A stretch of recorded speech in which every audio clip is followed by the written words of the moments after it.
കാർഷിക വിളയുടെ ഉൽപാദന വിപണന രംഗത്ത് 40 വർഷത്തെ പ്രവർത്തന പാരമ്പര്യവുമായി Bismillah rubber nursery. Bismillah rubber nursery, farm and gardens, Vaniyambalam. Chokkad 40 cent ഉന്നതിയിൽ വീണ്ടും കാട്ടാനകൾ തമ്പടിച്ചു. വനപാലകരും നാട്ടുകാരും കാട്ടാനകളെ കാട് കയറ്റിയെങ്കിലും വൈകുന്നേരത്തോടെ മറ്റൊരു ഭാഗത്ത് ആനകൾ തമ്പടിച്ചിരിക്കുകയാണ്. വനത്തിലേക്കാൾ അടിക്കാടുകളാണ് ആദിവാസി ഉന്നതിയിൽ കാട്ടാനകൾ തമ്പടിക്കാൻ കാരണം. ജില്ലയിലെ ഏറ്റവും വലിയ ആദിവാസി ഉന്നതിയായ ചോക്കാട് 40 സെന്റിൽ വനത്തേക്കാൾ വലിയ അടിക്കാടുകളായി മാറിയിരിക്കുകയാണ്. ചൊവ്വാഴ്ച ഉച്ചയ്ക്ക് നാട്ടുകാർ കാട് കയറ്റിയ കാട്ടാനക്കൂട്ടം വൈകുന്നേരത്തോടെ വീണ്ടും ഇറങ്ങി. ബുധനാഴ്ച ഉച്ചയോടെയാണ് വനപാലകരും നാട്ടുകാരും ചേർന്ന് കാട്ടാനകളെ കാട് കയറ്റിയത്. എന്നാൽ വൈകുന്നേരമായതോടെ മറ്റൊരു ഭാഗത്ത് വീണ്ടും ഇറങ്ങിയതായി പ്രദേശവാസികൾ പറഞ്ഞു. ആദിവാസികൾക്ക് പതിച്ചു നൽകിയ തെങ്ങിൻ തോപ്പും ആദിവാസി സഹകരണ സംഘത്തിന്റെ അധീനതയിലുള്ള ഭൂമിയുമാണ് ഇപ്പോൾ വലിയ കാടായി മാറിയത്.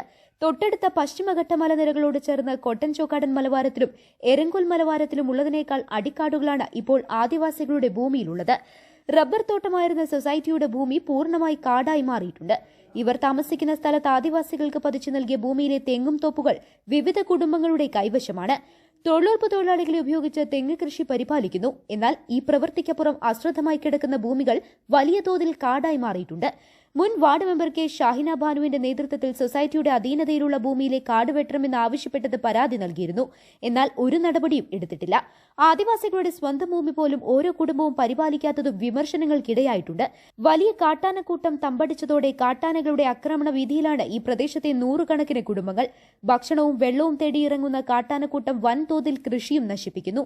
ദുരന്തമുണ്ടാകുമ്പോൾ മാത്രം ഓടിയെത്തുന്ന വനം വകുപ്പും സർക്കാരുകളും രാഷ്ട്രീയക്കാരുമെല്ലാം ഓടിയെത്തുന്നതാണ് പതിവ്. എന്നാൽ 40 സെന്റിലെ കാടായി മാറിയ ആദിവാസികളുടെ ഭൂമിയിലെ കാടുകൾ വെട്ടിമാറ്റി പ്രദേശം സുരക്ഷിതമാക്കാൻ ഇടപെടണമെന്ന ആവശ്യം ഉയർന്നിട്ടുണ്ട്.